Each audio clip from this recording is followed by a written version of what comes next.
Assalamualaikum warahmatullahi wabarakatuh. Perkenalkan nama saya Kunto Khaira Umar, NIM 19042145, mata kuliah pengambilan keputusan. Di sini saya akan mencoba menjelaskan dan mereview artikel ilmiah tentang proses pengambilan keputusan dalam proses administrasi publik dengan judul Proses Pengambilan Keputusan untuk Mengatasi Masalah Pelayanan Perizinan di Dinas Cipta Karya dan Tata Ruang Kota Surabaya. Penulisnya yaitu Nadia Rizky Sabila, mahasiswa program Ilmu Administrasi Negara FISIP Universitas Airlangga. Yang akan saya jelaskan pertama yaitu abstrak. Di sini abstrak menjelaskan bahwa masyarakat menginginkan yang namanya pelayanan publik yang cepat, murah, dan mudah. Hal tersebut menuntut Dinas Cipta Karya dan Ruang Kota Surabaya untuk mengutamakan kualitas pelayanan melalui peningkatan akuntabilitas, profesionalisme, efektivitas, dan efisiensi. Diimbangi dengan struktur organisasi yang ramping, terdesentralisasi, dan dinamis. Sehingga pengambilan keputusan merupakan langkah yang paling krusial dalam menentukan setiap organisasi dalam mengatasi setiap masalah pelayanan publik yang ada di tempat tersebut. Dan penelitian ini bertujuan untuk mendeskripsikan bagaimana proses pengambilan keputusan di Dinas Cipta Karya dan Tata Ruang Kota Surabaya dalam mengatasi masalah perizinan. Metode penelitian yang digunakan adalah metode penelitian kualitatif dengan tipe deskriptif. Dan hasil penelitian ini menunjukkan bahwa proses pengambilan keputusan sudah lebih baik daripada yang sebelumnya, yang ditandai dengan adanya upaya Dinas Cipta Karya dan Tata Ruang Kota Surabaya dalam mengkoreksi keputusan sebelumnya dan mencari akar permasalahan dalam pelayanan perizinan sehingga mendapatkan solusi alternatif yang terbaik. Eh, itu abstraknya. Lalu selanjutnya itu pendahuluan. Pendahuluan biasanya berisi tentang masalah-masalah mengapa jurnal ini atau konten ini dilakukan. Diawali dengan organisasi itu memiliki kecenderungan historis bergerak ke arah ditetapkannya birokrasi. Suatu organisasi yang besar menstimulus berkembangnya birokrasi karena menjadi mekanisme bagi pelaksanaan tugas-tugas administrasi. Dan dalam perkembangannya, sering muncul masalah administratif yang memerlukan pengambilan keputusan yang tepat untuk minimalisir adanya patologi birokrasi dalam penyelenggaraan administrasi pemerintahan. Jadi, pengambilan keputusan itu merupakan langkah yang paling tepat atau merupakan faktor penentu keberhasilan pelayanan publik tersebut. Dan permasalahan yang seringkali muncul adalah seringnya terjadi lemahnya strategi dalam mengambil keputusan, sehingga terbenturnya maaf saya ulangi, permasalahan yang paling sering terjadi dalam pengambilan keputusan adalah lemahnya strategi dalam mengambil keputusan karena terbenturnya kepentingan pemangku kepentingan yang satu dengan yang lainnya sehingga mengakibatkan buramnya misi dari suatu pelayanan, gagalnya mengantisipasi risiko dan ketidaktepatan sasaran pada tujuan yang telah ditetapkan. Maksudnya adalah si pembuat keputusan itu dalam mengambil keputusan tuh lebih mementingkan eh, kepentingan pribadinya dalam membuat keputusan itu sehingga ya tentu keputusan ini tidak bisa menghasilkan yang terbaik untuk pelayanan birokrasi di tempat itu tersebut gitu. Dan pengambilan keputusan sendiri adalah proses pemilihan alternatif terbaik dari beberapa alternatif sebagai cara untuk menyelesaikan masalah dan pengambilan keputusan mempunyai arti penting bagi maju mundurnya suatu organisasi, terutama karena suatu organisasi ditentukan oleh pengambilan keputusan yang sekarang. Di dalam kerangka pengambilan keputusan, seorang harus sadar akan posisinya, yaitu baik sebagai pembuat keputusan, pengambil keputusan, pelaksana keputusan, dan lain-lain seperti tadi. Ya, yang membuat keputusan tentu harus memikirkan semua hal, baik itu masyarakat yang membuat keputusan atau yang melaksanakan harus mengambil keputusan yang terbaik di antara yang terbaik. Tuh.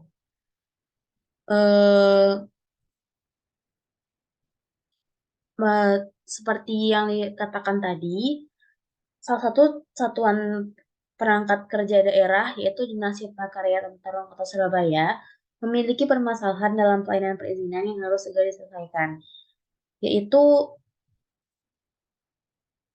masalah dalam perizinan tadi, yang harus diselesaikan dengan pengambilan keputusan yang tepat.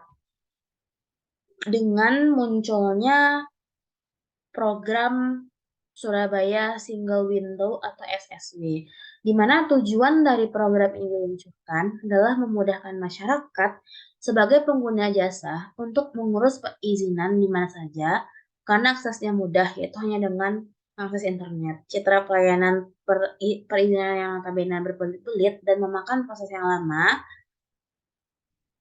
menjadi pelayanan yang berhasil masyarakat. Perbedaan mendasar antara SSW dengan sistem sebelumnya terletak pada mekanisme pemrosesan izin SSW paralel, yang berarti bahwa beberapa izin yang diajukan permohonan dapat diproses secara simultan dan tidak saling tunggu antar izin satu dengan izin yang lainnya gitu. Dan dengan mekanisme ini diharapkan siapapun bisa mengakses dari mana saja. Namun, dalam prakteknya masih banyak keluhan terhadap penggunaan program SSW ini. Seperti itu permasalahannya, yang pertama, permohonan walaupun sistemnya online, tapi pemohon perizinan harus tetap datang ke UPTSA untuk melengkapi persyaratan yang sudah ditentukan. Selain itu masalahnya yang kedua yaitu masih tumbuh suburnya praktek percaloan dan diberlakukannya biaya settingan dari oknum tertentu. Sehingga yang namanya patologi birokrasi itu masih berjalan. Dan kedua, permasalahan tersebut masih berpengaruh terhadap citra kerja aparatur pelayanan publik tersebut. Tuh.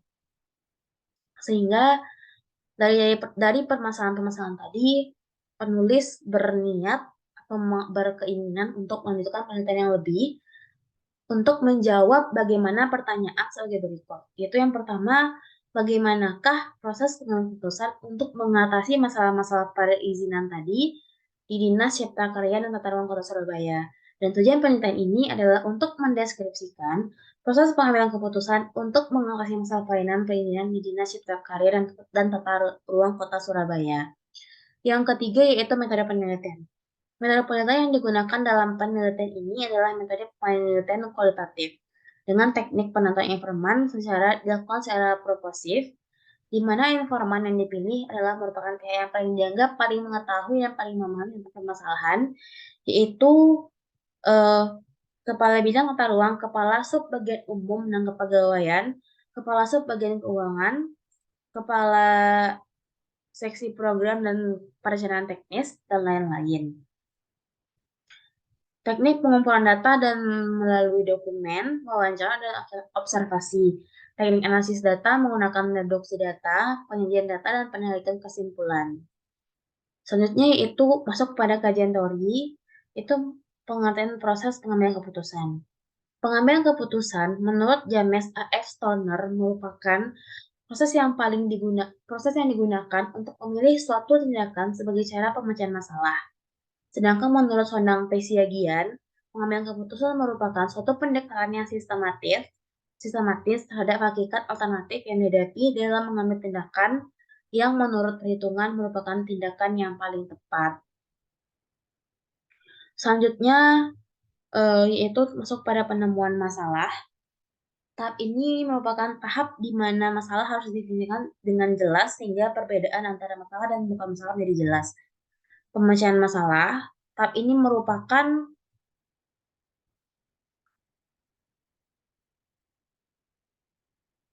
masalah yang sudah ada atau sudah jelas kemudian diselesaikan dengan langkah-langkah sebagai berikut.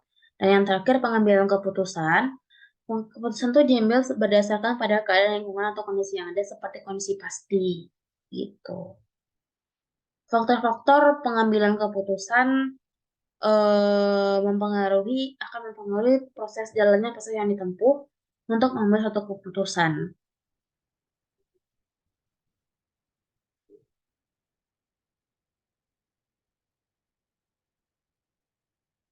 Langsung saja kita masuk kepada temuan. Dalam temuan atau pembahasan dalam penelitian ini, yaitu proses pengambilan keputusan pengamanan situasi. Dengan diluncurnya program SSW tadi masih banyak kan mendapatkan keluhan masyarakat. Soal ini merupakan implikasi dari ketidakpercayaan diri di antara pegawai membuat membuat mereka begitu takut untuk membuat keputusan di luar peraturan yang ditetapkan. Sikap sangat patuh terhadap keadaan rutin merupakan mekanisme pertahanan terhadap perusahaan tidak aman. Perubahan prosedur merupakan ancaman terhadap cara seseorang mengatasi bakterinya, sehingga harus dan sedapat mungkin ditolak. Itulah sebabnya meskipun para pegawai tahu bahwa prosedur yang bertele-tele dan sama sekali tidak efisien, tapi mereka tidak punya keberanian untuk menciptakan prosedur yang mudah karena itu sudah ditetapkan dari di atasnya itu pemerintah. Tuh. Dan di sini kita melihat lagi masalah-masalah tadi dirinci dalam pembahasan, yaitu yang pertama adanya pelayanan perizinan yang melibatkan banyak SKPD gitu. Banyak-banyak yakninya banyak dinas yang terkait yang memiliki andil dalam pelayanan pengurus pengizinan. Sehingga akan mempersulit koordinasi satu sama lain dan akan membuat bertele-tele gitu. Yang kedua, pemohon perizinan diharuskan datang ke UPTSA. Meskipun online, tapi mereka harus datang ke UPTSA untuk memberikan berkas-berkas persyaratan proses pengurusan perizinan. Hal ini yang menjadi keluhan masyarakat yang mengizinkan adanya pelayanan yang lebih mudah dan cepat dengan proses online secara keseluruhan. Yang ketiga tuh koneksi internet yang bermasalah. Karena aktivitas kerja yang dilaksanakan oleh operator dinas cipta kerja tadi menggunakan komputer, tentunya masih ada kendala internet yang terjadi di kantor tersebut. Yang keempat yaitu permasalahannya kurangnya kinerja masing-masing pegawai. Hal ini disebabkan beberapa masyarakat belum mengerti alur proses perizinan SFB, tidak memahami teknologi dan kurangnya sosialisasi dari penyuluhan kepada warga Surabaya. Dan selanjutnya pengembangan alternatif.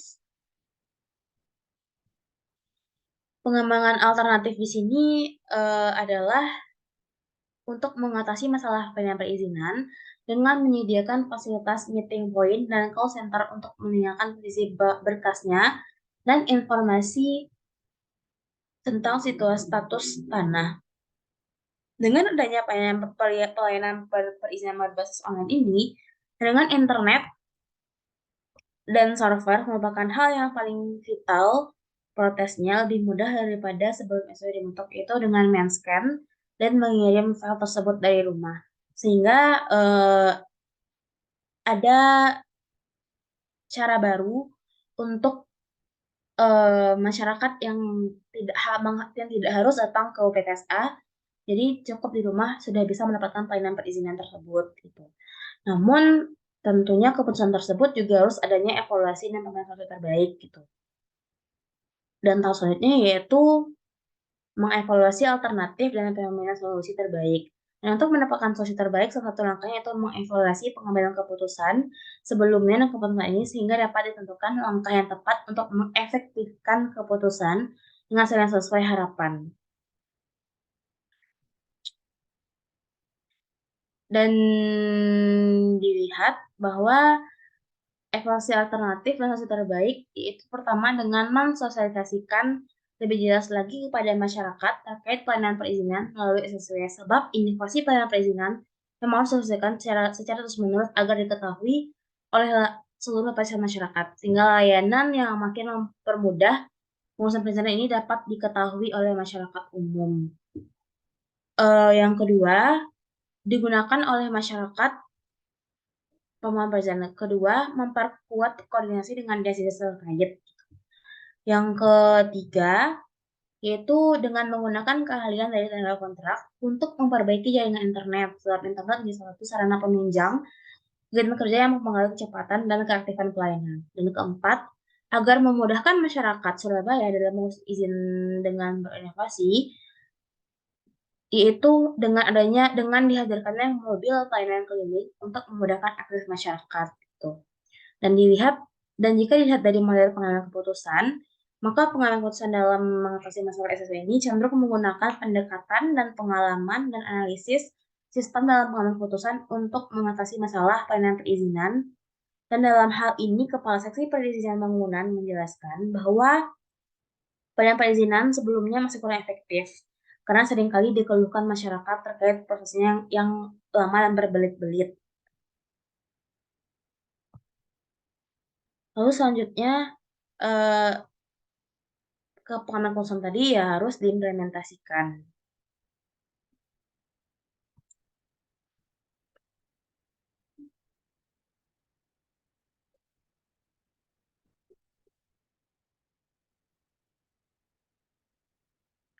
Dan jika, eee,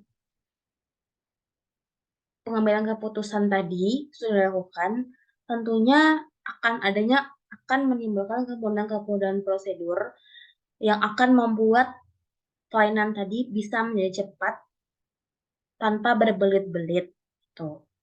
Sehingga, kesimpulannya dalam jurnal ini yaitu didapat kesimpulan di dalam jurnal ini, pada pengambilan keputusan sebelumnya, Dinas Cipta Karya sudah menyelesaikan SSC melalui radio, media massa, dan website. Lihat dari perkembangannya, bisa dikatakan berhasil menarik minat warga dan ditandai dengan adanya penambahan jumlah berkas perizinan yang masuk. Namun, dalam implementasinya masih kurang memuaskan dan masih dibutuhkan perbaikan agar menjadi saing dan bisa menyetarakan kuotanya dengan satu persatu pelayanan perizinan yaitu di Singapura. Menurut pemerintah yang digunakan adalah mengambil keputusan di dalam mengatasi cenderung menggunakan pengalaman analisis sistem dalam pengambilan keputusan untuk mengatasi salah pelayanan perizinan. Dan dalam hal ini, pelayanan Kepala Seksi Perizinan Bangunan menjelaskan bahwa pelayanan perizinan sebelumnya masih kurang efektif sehingga dilakukanlah pengambilan keputusan seperti yang tadi saya jelaskan.